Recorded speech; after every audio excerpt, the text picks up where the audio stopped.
The third question is from Abdul Jabbar from Hyderabad, India. I completely agree with your reply given in the previous session that Muslims must not migrate from Muslim countries to non-Muslim countries for a better living. I also agree with most part of your reply regarding Muslim living in non-Muslim countries, especially Western countries, should mostly migrate to a Muslim country. What are your views regarding Muslims living in India, since India was previously ruled by Muslims? And I would like to thank Brother Abdul Jabbar for asking this question. He is referring to the reply I gave in my last session, where a person asked that, is it permissible for a Muslim to migrate from Muslim country to a non-Muslim country for a better living?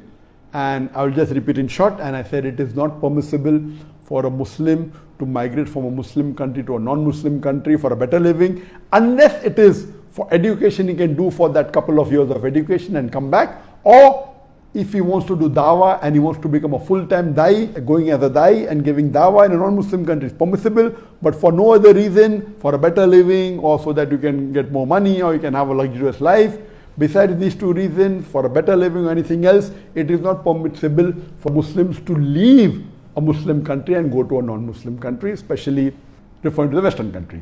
And then I went further to say that the verse of the Quran of Surah Nisa, chapter number 4, verse number 97, where Allah subhanahu wa ta'ala says that the angel comes to take the life of the person who had died in sin, that how was your state? And he said that we were weak and oppressed.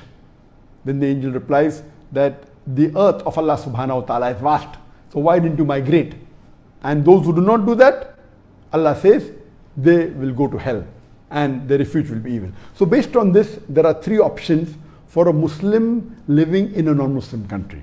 And I gave the reply that Muslim living in non-Muslim countries, especially referring to the Western countries, that if they cannot live openly, declaring themselves to be Muslims, or cannot practice some of the Islamic aspects, or they cannot practice most of it or some of it, it becomes further for them to migrate to Muslim land. The second category, those Muslims living in a non-Muslim country where they can freely practice Islam and they have no problem at all, and they can call themselves Muslims, they can do all the fara'id, there's no restriction at all. I don't know any such country. There may be parts of some country, but as a whole I don't know. Some countries may be better than the others, but if such a situation is there, then it is not compulsory for them to migrate to a Muslim country, it is mustahab. That means they can stay, but yet better is to migrate. And the third condition is if the Muslim is oppressed or they are weak or they cannot migrate, then Allah will forgive them. This was my answer of three categories. But now the brothers posed the question, what about India? The Muslim living in India, because India was ruled by the Muslims for more than 1,000 years. So does India also come in the same category as a Muslim country? And that's a very important question. And Jazakallah for asking this question. There are some countries, and one of the good examples is India, that India was ruled for 1,000 years. And the population of India, approximately more than 1/3, about 40% of them were Muslims. Then the Britishers come, and they come saying that they don't do business, but they want to control India. They started ruling India, and then when they left, they created a division amongst the Indians who were living very peacefully. Even though the Muslims ruled India for about 1,000 years, the Mughal, if the Muslim rulers would have forced the non-Muslim to accept Islam, there would not have been any non-Muslims alive in India. Many accepted Islam because they liked Islam. Many people remained as non-Muslims, and there was no problem. But the Britishers, they had a policy of divide and rule. So when they left, they divided India into three parts, and they divided the Muslims especially, and 1/3 of the Muslims went to Pakistan, 1/3 went in India, 1/3 went to Bangladesh. They didn't give one country, they gave two countries, and Bangladesh and Pakistan, which was known West Pakistan, East Pakistan, they split. So now Muslims are divided into three. In India, a little bit more than 1/3 remained, maybe about 37, 38, 39% remained in India. 1/3 went to Pakistan, about 33%. Less than 1/3 went to Bangladesh, about 29, 30%. But if you add all together, Muslims are 40%. Now when partition took place, India declared itself to be a secular country. It didn't declare itself to be a Hindu country. And when the constitution was laid down, it had a special rule It was a secular country, and it said that any citizen of India following any religion, that law of that religion will apply as far as civil cases are concerned. So if Muslims are living in India, they had a separate law, and today also they have, known as the Muslim personal law.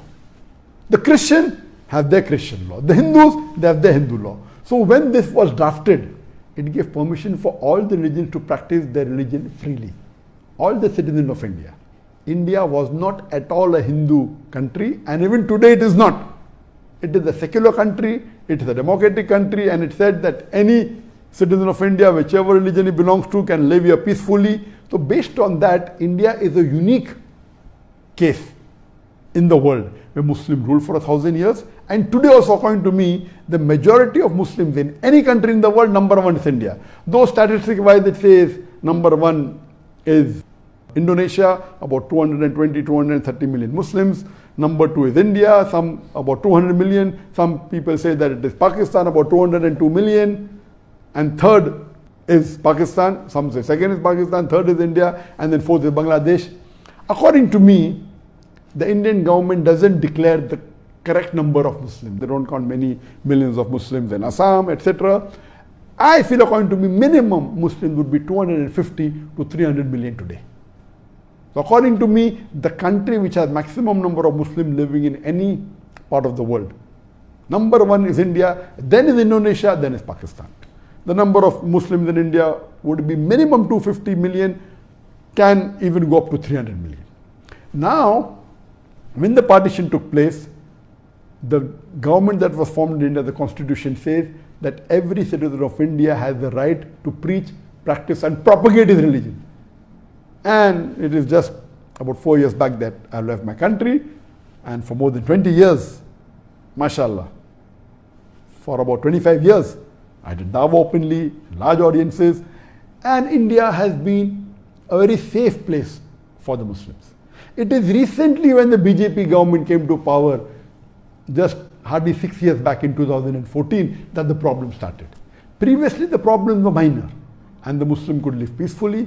There was no major problems at all. The politician, Hindu politician, meaning the BJP, which is a part of the RSS, these are fanatics and fascists. And they started promoting Hindutva and trying to misguide the people. And now there are problems created for the Muslims. But generally, for the Muslims living in India, it is very close to living in a Muslim country. They have their full rights. So Muslims living in India, it is perfectly permissible for them to live. Such close example is, for example, Singapore. Singapore first was part of Malaysia, where 2/3 of the citizens of Malaysia, they were Muslims. Previously were everything, later on the non-Muslims came. And then Singapore became separate. And today Singapore has about 18 or 20% Muslims. So there also they have a Muslim personal law for the Muslims. So Singapore is also somewhere close to India. But naturally, the freedom in India is much more than freedom in Singapore.